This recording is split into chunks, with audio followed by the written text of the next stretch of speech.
Saya membayangkan, sejak awal Prabowo itu ingin menunjukkan dirinya pemimpin populis. Apa itu pemimpin populis?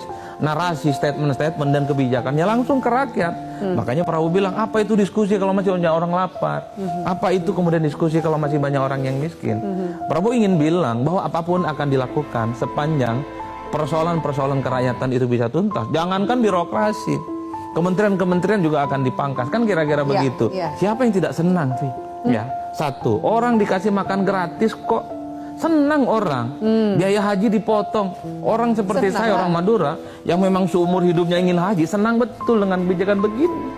Listrik kemudian kena diskon 2 bulan. Kemudian misalnya soal hutang UMKM diputihkan. Ini adalah program-program kerakyatan.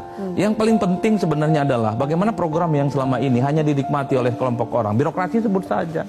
Ataupun misalnya program-program yang dianggap sebagai anjang sana formalitas, hanya hahihi hore-hore ke luar negeri nggak penting, itu bisa dipotong untuk kepentingan ini. Tapi secara prinsip, di tengah populisme yang diinginkan oleh pemerintah, kalau kita membaca postur anggaran 2025 itu kan agak sedikit defisit cukup signifikan, yang saya sebut sekitar 600 triliun, yang dibutuhkan untuk tahun ini ya tambal sulamnya dari efisiensi 300, kurang masih 300 lagi.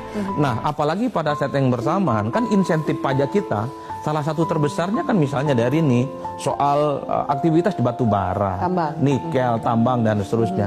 Itu kan per hari ini itu kan slow motion, tidak terlampau respected, dan efeknya pada pajak penerimaan negara kita kan berkurang.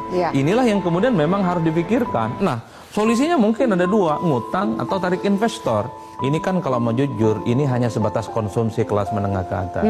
Menjadi ramai itu karena memang birokrasi kita selama ini itu bukan hanya dianggap boros, tapi kan proses bagaimana pelayanan mereka kan berbelit-belit, dan bahkan kinerjanya itu nyaris tidak pernah kelihatan secara signifikan. Bahkan ada yang menyebut ini macam birokrasi 79, masuk jam 7, jam 9 sudah hilang.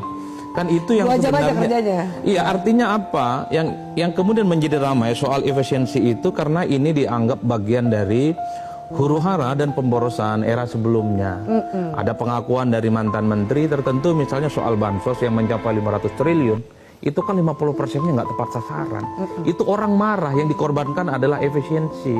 Apalagi misalnya soal infrastruktur yang juga dianggap ugal-ugalan, yang tidak mampu menyentuh bagaimana soal pertumbuhan ekonomi yang jauh lebih merata dibandingkan sebelumnya juga nggak ketemu. Inilah yang kemudian membuat kenapa begitu banyak kebijakan efisiensi itu adalah sesuatu yang dikritik, tapi bukan karena kebijakan populis dan harus membutuhkan anggaran negara dengan cara efisien.